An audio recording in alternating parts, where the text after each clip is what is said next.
donner ce cours sur Shavuot, c'est normal, on va arriver à Shavuot bientôt. Donc il faut qu'on soit à peu près et qu'on comprenne ce qui va se passer ce jour-là. Donc je pense que c'est important en tous les cas de savoir ce qui est marqué dans les livres comme d'habitude. Il faut savoir bien sûr, donc Shavuot, c'est le jour où Akash Baruch Hu nous a donné la Torah. Et c'est ça qu'on va fêter, c'est ça qu'Akash Baruch Hu nous demande de fêter. Bien que, on va le lire, dans aucun moment Akash Baruch Hu nous dit dans la Torah, fêtez Shavuot parce que c'est le jour où je vous ai donné la Torah. Hachim va nous dire fêtez Shavuot parce que c'est le 50e jour après la sortie d'Égypte. C'est Chag HaKatzir, etc. On va en parler, mais il ne dit pas fêtez Shavuot, faites un jour chômé parce que c'est le jour où je vous ai donné la Torah. Pas du tout. Et c'est ça qui est étrange, on va en parler. D'accord? Donc, il faut savoir aussi que chaque jour de l'année, on a une mitzvah de se rappeler le jour de Matan Torah. Donc, c'est pas seulement le jour de Shavuot. Bien sûr, on va faire un jour chômé, on va écouter les 10 commandements, on va faire la veillée, etc. Mais chaque jour de l'année, il y a une mitzvah pour chaque juif de se rappeler du don de la Torah, comment ça s'est passé avec le feu, le tonnerre, le shofar.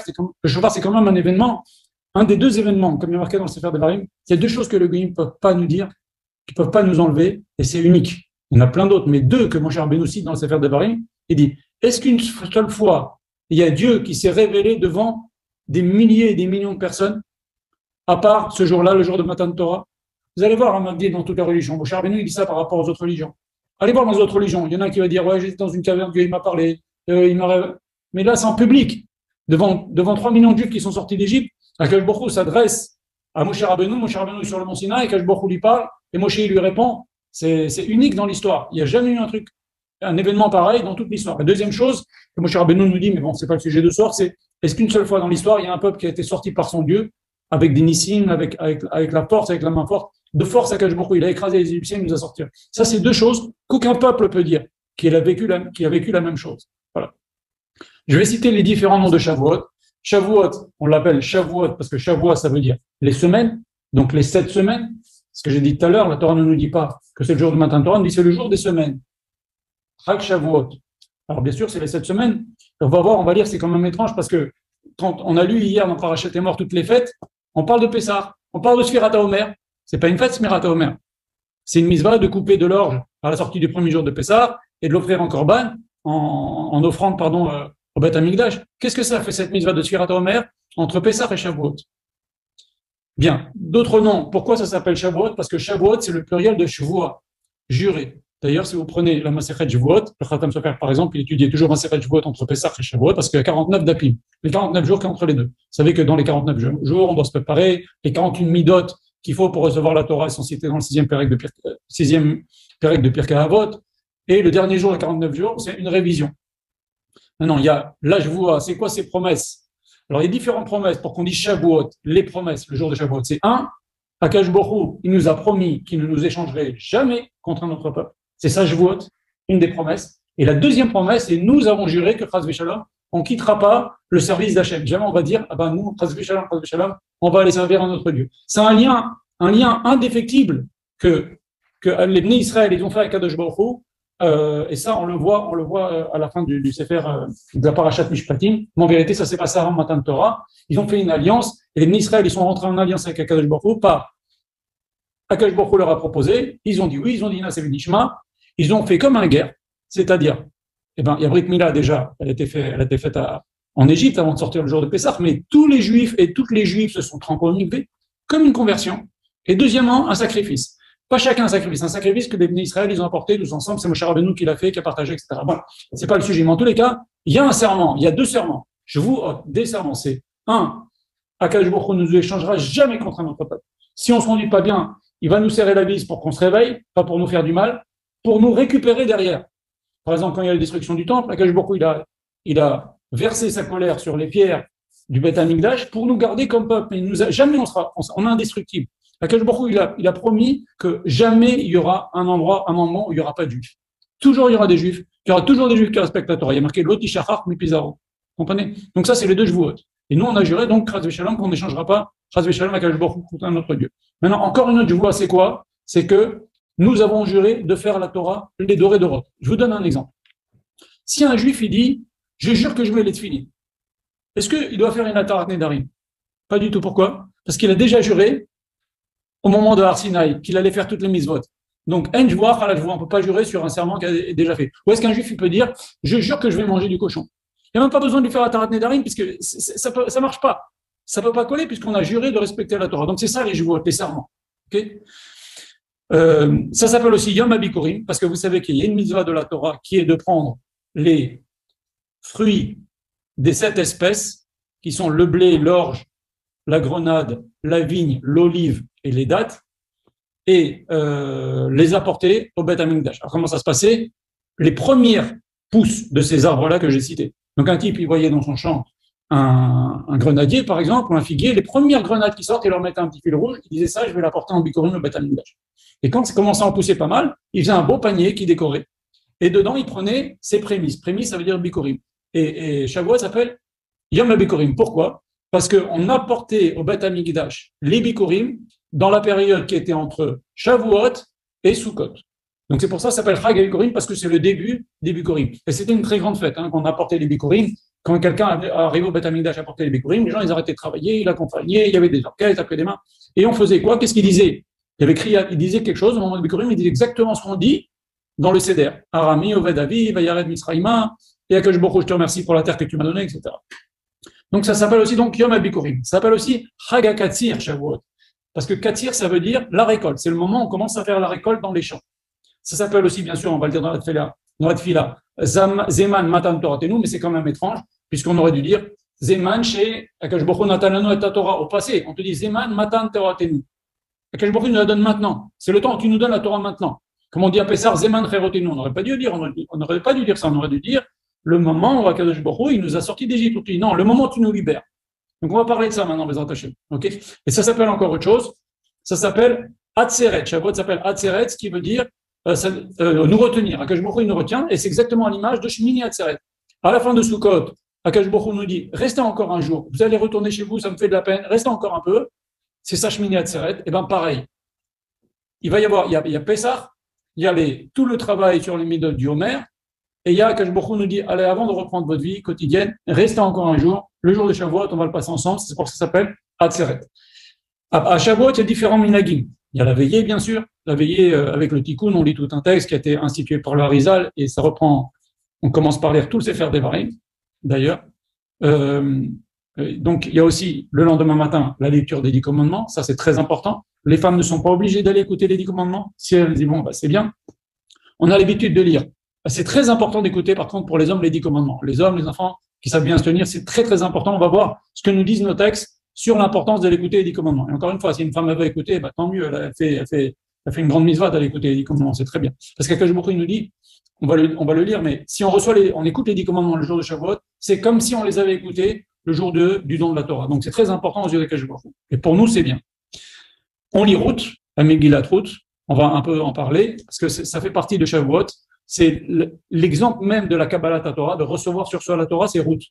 On va donner, je vais pas en parler maintenant, je vais en parler un petit peu plus tard. Et on a sur le minhag de lire les Hazarot, c'est-à-dire les 613 commandements. Alors il y a différents minhags, il y en a qui disent le Rambam, il y en a qui disent d'autres rabbanim, des Rishonim qui ont écrit, qui ont listé les 613 commandements. On a l'habitude de décorer la synagogue avec des branches, on les met à l'horizontale pour bien montrer que c'est pas eux qu'on adore, Chas v'Shalom, c'est pour montrer que renouvellement de la nature, récolte, voilà, et on a le droit de le faire. Et on a l'habitude de prendre un plat lacté. Alors pourquoi un plat lacté? Il y a mille premières. D'abord, une des explications, c'est que quand les Bnei Israël sont revenus de Matan Torah, vous savez qu'on dit qu'ils ont reçu les 10 commandements, mais ils ont reçu plein de commandements le jour de Matan Torah. Le jour de Matan Torah, ça a duré une journée entière. Ça n'a pas duré 5 minutes le temps de dire les 10 commandements. Ça a duré une journée entière. Et Akadosh Baruch Hu, il leur a donné, avec Moshe Rabbeinu, les Rashi Prakim, les grandes règles. Ça fait que les Bnei Israël, quand ils ont reçu la Torah, ils ont entendu les 10 commandements, ils ont reçu aussi beaucoup de commandements, et quand ils sont arrivés chez eux, ils se sont retrouvés qu'ils avaient faim, ils ont dû vouloir manger, ils ne pouvaient pas, maintenant il faut faire la shrita, il faut enlever le nerf sciatique, le nerf sciatique c'est déjà vraiment, il y a des graisses interdites dans les animaux, il faut les saler, il faut faire la cachérisation, donc ils ont dit il faut bien qu'on mange. Donc qu'est-ce qu'ils ont fait? Ils ont fait des plats lactés. Donc pour souvenir de ça, on prend des plats lactés. Une petite parenthèse, je reviens en arrière. Pourquoi on fait la veillée? Parce que quand Akadosh Baruch Hu il a dit à Moshe, je vais leur donner la Torah, Moshe Rabbeinu a prévenu les Bnei Israël qu'Hachem allait leur donner la Torah. Seulement les Bnei Israël, au lieu d'être tout excités et prêts à recevoir la Torah, qu'est-ce qu'ils ont fait? Ils ont dormi. Et Moshe Rabbeinu a été obligé de les réveiller. À cause de ça, pour réparer cette faute-là qui est horrible, parce que imaginez, vous recevez un président de la République qui vient vous voir. Dans 2 heures, vous allez dormir, vous allez faire une petite sieste, vous êtes surexcité, vous êtes content. Là, c'est pareil. On aurait dû être agité et content et pas dormir, ça se fait pas du tout. Donc on répare cette chose-là. Voilà. Pourquoi on met des végétaux dans les synagogues? Parce qu'il y a marqué que quand Akadosh Baruch Hu, il a parlé au Bnei Israël, le Midrash dit que le mont Sinaï s'est recouvert de fleurs. Donc en souvenir de ça, c'est des rappels des Midrashim, de ces choses-là. Et Laura avait dit quelque chose cette semaine d'exceptionnel. Pourquoi on prend des plats lactés? Alors ça, c'est le Rav qui l'a dit. Il a dit que Moshe Rabbeinu, vous savez qu'il est né le 7 Adar. Et il est né au 6e mois. Et il y a marqué dans la Torah que sa mère n'a pas pu le cacher plus que 3 mois. Et 3 mois pile après le 7 Adar, c'est le 7 Sivan, le jour où on va recevoir la Torah. On va recevoir la Torah, même si nous on le fait le 6 Sivan, on en parlait, mais le jour en fait on a reçu la Torah, c'était le 7 Sivan. Et la Torah nous raconte quelque chose qui ne nous intéresse pas tellement. Elle nous dit, ben voilà, elle a sorti du Nil, elle a vu que c'est un enfant juif, elle a essayé de le faire arrêter par des goyotes, elle n'a pas réussi, Moshe n'a pas voulu. Pourquoi la Torah nous raconte tout ça? 3 mois, très précis, des goyotes, il ne veut pas boire le lait. Pourquoi? D'abord, pourquoi il ne voudrait pas boire le lait? C'est un petit enfant, est-ce qu'il sait? Alors, la Torah nous dit que, les Chachamim disent que il n'était pas possible et pas convenable que la bouche qui allait parler avec Moshe Rabbeinu ce jour même, le jour même où on l'a mis dans le berceau, qui était le 16 Sivan, il n'était pas convenable qu'il prenne le lait d'une goya. Même si c'est permis de prendre le lait d'une goya, il n'était pas convenable. Donc, en souvenir de ça, que Moshe Rabbeinu, il n'a pas pris le lait d'une goya, nous prenons des plats lactés le jour de Shavuot. Voilà. Ça, c'est ce que le Rav a dit, c'est très joli, c'est un chidouche, il n'y a que le Rav qui a dit ça. Voilà. Il y a 2 choses de particulier encore le jour de Shavuot. C'est la Hiloula de David HaMelech, et c'est la Hiloula du Baal Shem Tov. C'est quand même des jours particuliers. Donc, c'est pour ça qu'on a le minhag de lire des Teilim le jour de Shavuot. Parce que c'est la Hiloula de David HaMelech. Alors, en petite parenthèse, comment ça s'est passé la mort de David HaMelech? C'est important de savoir, parce que tout le monde ne le sait peut-être pas. Pourquoi on dit Seudat David Malka, la Seudat de David, la Seudat de la Malka, c'est la Seudat de David. Pourquoi? Parce que le Midrash dit que Moshe Rabbeinu, David HaMelech, il a dit à Akadosh Baruch Hu, je sens qu'il y a le Malach HaMavet là qui me tourne autour. Tu peux me dire quel jour je vais mourir? Akadosh Baruch Hu lui a dit, je ne peux pas te dire quel jour tu vas mourir. Personne ne sait le jour où il meurt. Alors David HaMelech a dit à Akadosh Baruch Hu, dis-moi au moins quel jour de la semaine. Akadosh Baruch Hu lui a dit, tu vas mourir Shabbat. Et donc qu'est-ce qu'il faisait David HaMelech? Il savait que il risquait de se faire attaquer par le Malach HaMavet le jour de Shabbat. Donc qu'est-ce qu'il faisait? Il étudiait la Torah tout Shabbat. Il ne dormait pas, il étudiait. Et à la sortie de Shabbat, il était sûr, c'est pas notre cas. Mais lui, il était sûr de vivre encore une semaine. Nous, on n'est pas sûr de vivre jusqu'à Shabbat prochain. Lui, il était sûr. Et donc, il était tellement content qu'il faisait une Seuda. C'est pour ça que la Seuda de samedi soir s'appelle la Seuda de David HaMelech. Et donc, on avait eu l'habitude de lire des Teilim le jour de Shavuot. Le Baal Shem Tov, bien sûr, comment ne pas... le Baal Shem Tov, c'est le plus grand kabbaliste depuis le Harizal. Et ce qu'il a fait dans le monde, il a fait une révolution. Il a fait que tout le monde, il a fait que les gens cessent de se mortifier avec des jeûnes. Il a mis l'accent sur le fait de rapprocher les Juifs, servir Hachem Besimcha. Il a vu que les générations n'étaient plus capables comme avant, et donc il s'est occupé de chaque Juif. Il faut savoir aussi qu'à l'époque du Baal Shem Tov, il y avait, si vous voulez, c'était comme une élite, les Talmidei Chachamim. Eh ben, il y avait des synagogues de cordonniers, des synagogues de pain, des synagogues de gens qui travaillaient dans l'alimentation, mais une synagogue de Talmidei Chachamim. Et donc, ils étaient un peu dans l'élite comme ça. Et le Baal Shem Tov, il a dit, c'est pas comme ça qu'on va avancer. Il faut que tout le monde soit mélangé. Alors, qu'est-ce qu'il a fait? Il a appris la Torah à ces gens-là. Baal Shem Tov, ce qu'il a fait, c'est qu'il a pris, regardez ce qu'il a fait le Baal Shem Tov. Il a pris des petits-enfants, il leur a appris la Torah, le premier métier de Baal Shem Tov, alors qu'il était déjà immense en Torah. Il a appris avec Achia Ashiloni, même le Rabbi Shimon Bar Yochai aussi, il a appris avec Achia Ashiloni. C'est un Rav qui était au Bedin de Moshe Rabbeinu, qui était un élève de Moshe Rabbeinu et qui avait aussi appris avec le père de Moshe Rabbeinu, Achia Ashiloni.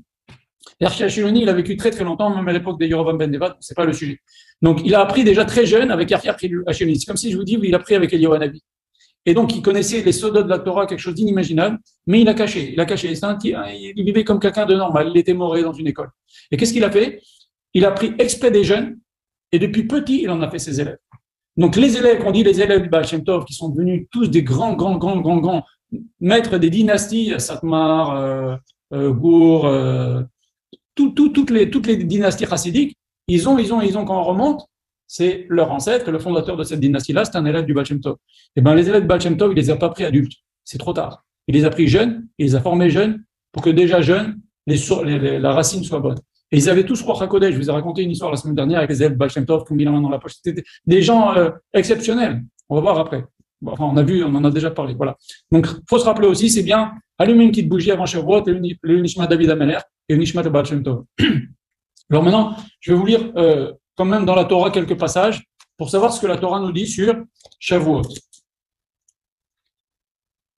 Alors, regardez, dans Parashat Yitro, il y a marqué Bechodesh Ashlishi, Leset Ben Israël Meret Misraim, Bayom Azeh Baou Midbar Sinai. Le troisième mois, c'est donc le mois de Sivan. Les Bnei Israël sont arrivés au désert du Sinaï.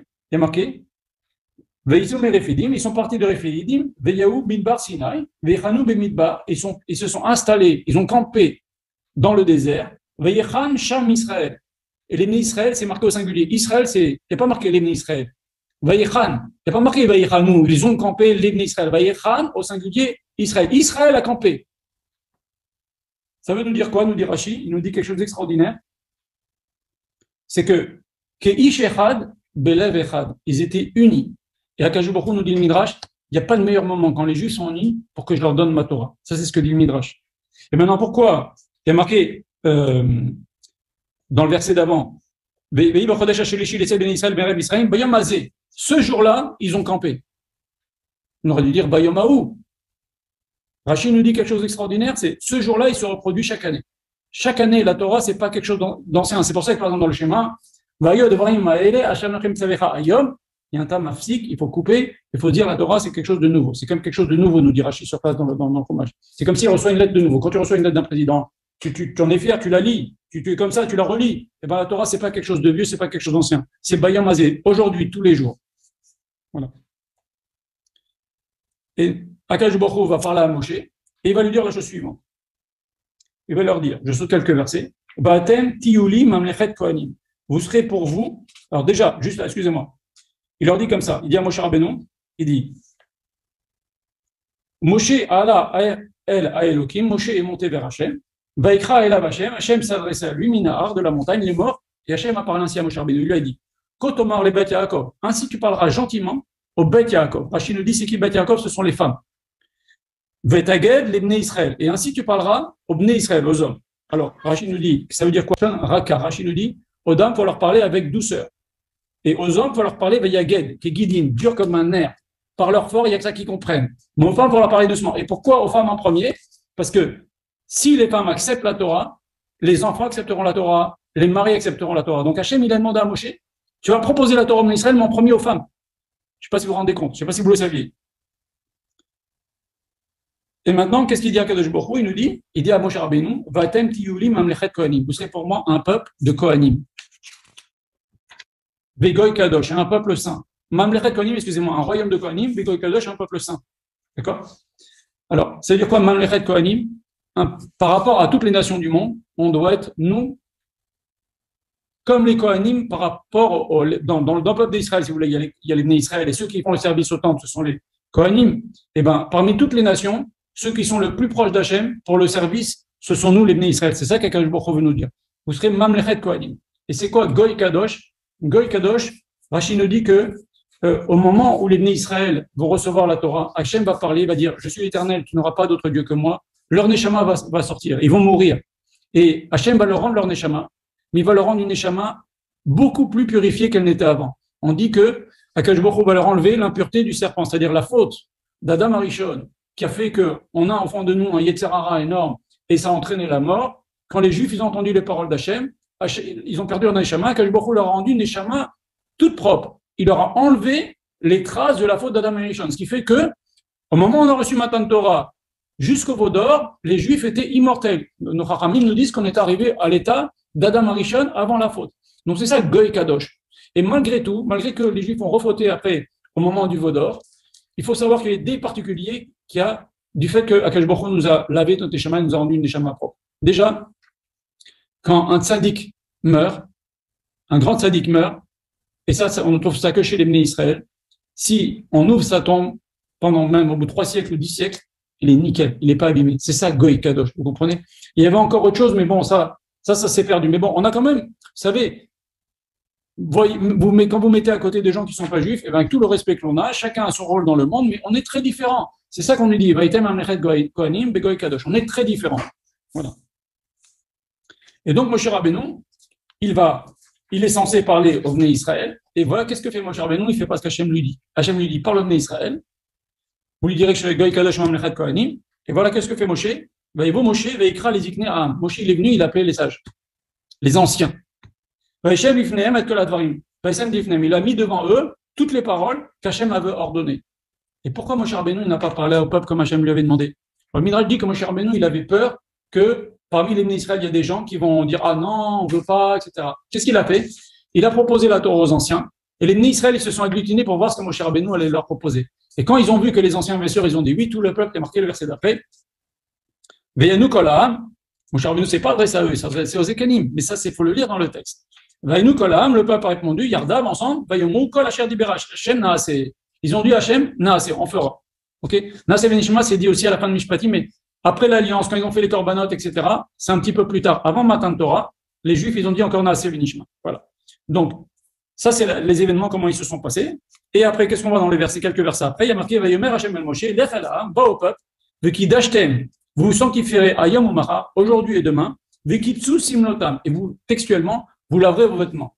Alors, il faut savoir, à chaque fois que dans la Torah, il y a marqué Vekitsu Simlotam, vous laverez vos vêtements, Akash Baruch Hu veut nous dire, tu dois aller au mikvé. C'est ça que ça veut dire. À chaque fois, il y a marqué dans la Torah, avec Kifsu Sibotam, ça veut dire, il doit aller au mikvé. Donc, les Israël ont tous fait un mikvé, hommes et femmes. Et après, Moshe Rabbeinu, il va dire à Hachem que les peuples, que les Israël sont d'accord de recevoir la Torah. Et comment il leur dit, la chose suivante? Il leur dit, j'ai entendu que les Israël, ils ont dit, qui ne veulent pas écouter la Torah de moi, ils veulent écouter la Torah de toi. Ils ont dit exactement, ils veulent écouter, il vaut mieux écouter la Torah du roi que d'un de ses serviteurs. Et ils ont dit cette belle phrase, les Israël, ils ont dit, Retzenenu, lirot et malkenu. Nous voulons voir notre roi. Et ça, en vérité, chaque juif, dans les jours qui précèdent Shavuot, dès maintenant, il doit avoir cette envie, Retzenenu, lirot et malkenu. On veut voir Akadosh Baruch Hu. On veut sentir qu'il va nous donner quelque chose. On veut sentir la Torah. Et c'est ça tout le travail qu'on va parler maintenant. D'accord? Et après, Moshe Rabbeinu, on va voir que dans les versets, il y a marqué, il va parler, Kibayem Ashleshi, Yered Hashem, Belena Hashem, il va se dévoiler aux yeux du peuple. Il y a marqué aussi, Vayar, Aham et Akolot. Les peuples, ils ont vu. Donc, on voit que les peuples juifs, il n'y avait aucun aveugle. On apprend des versets que les juifs se sont tenus au pied du mont Sinaï. Donc, s'ils se sont tenus au pied du mont Sinaï, il n'y avait aucun qui boitait. Quand les Israël, ils ont entendu, il n'y avait aucun qui était sourd. Donc Hachem, il a guéri tout le monde. Il a guéri tout le monde avant déjà, pendant le mois de Iyar. C'est pour ça qu'on dit que le mois de Iyar, c'est un mois qui est propice à la répoche les mains. Parce que ce mois-là, quand je me retrouve, il a guéri tous les nés Israël. Et maintenant, quand les Juifs ont fait le veau d'or, tous les défauts qu'ils avaient perdus, ils les ont retrouvés. Et celui qui était aveugle ou avait un œil crevé, ça s'est guéri avant de Matan Torah, pendant le mois de Iyar. Et quand il y a eu le veau d'or, tout est revenu. Ça, c'est ce qui est marqué dans Parashat Yitro. Je voudrais vous lire ce qui est marqué dans ce qu'on a lu hier, dans Parashat Emor. Donc, la Torah nous parle, elle est Moed Hashem, elle nous parle de la fête de Pessah, en premier, puisque c'est le premier mois dans la Torah, on compte à partir de Nissan. Nissan, c'est le premier mois. Et après, une fois qu'Akadosh Baruch Hu nous a donné les mitzvot de Pessah, qu'est-ce qu'il nous dit? Vaidaber Hashem el Moshe lemor, daber bnei Israël v'marta elahem, ki tabou el haaretz asher ani noten livnei Israël, noten lachem, quand vous irez dans la terre que je vous ai donnée, uksartem et kitzere et ketzira, vevatem et omer reshit ketzerechem el hakohen. Vous couperez de l'orge et vous l'apporterez au Beth Amikdash.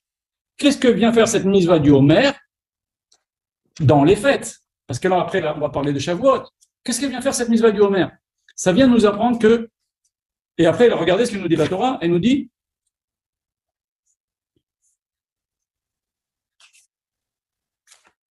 Usfartem lachem. Il n'y a pas seulement la mitzvah d'apporter les quelques branches d'orge, quelques plants d'orge, mais il y a aussi la mitzvah Usfartem lachem imachorat à Shabbat. Vous compterez le lendemain. Il y a marqué Shabbat, mais on va dire Yom Tov, et je vais vous expliquer pourquoi c'est important. Yom Evilechem et Omer Atenufa. Vous compterez à partir du jour où vous apporterez ce korban Omer, c'est-à-dire quand nous on fait le deuxième seder, à la sortie du premier jour de Pessah, vous compterez Sheva Shabbatot Timimot Yena, vous compterez 7 semaines pleines, c'est la période que l'on passe maintenant, d'accord? Et Timimot, ça nous apprend que si tu fais Kiddush le soir de Shavuot, avant la fin, avant la nuit, c'est pas 7 semaines Timimot, c'est 7 semaines, 6 jours et 23 heures. Or, Hachem nous a dit 7 semaines Timimot, donc il faut attendre la nuit, le jour de Shavuot, pour faire le Kiddush. Maintenant, pourquoi Mimachorat à Shabbat? Je vous pose une question. Est-ce que vous savez pourquoi les Goïms, ils font toujours le lundi de Pâques est toujours le lundi de Pentecôte. Ben, c'est à cause de ce verset.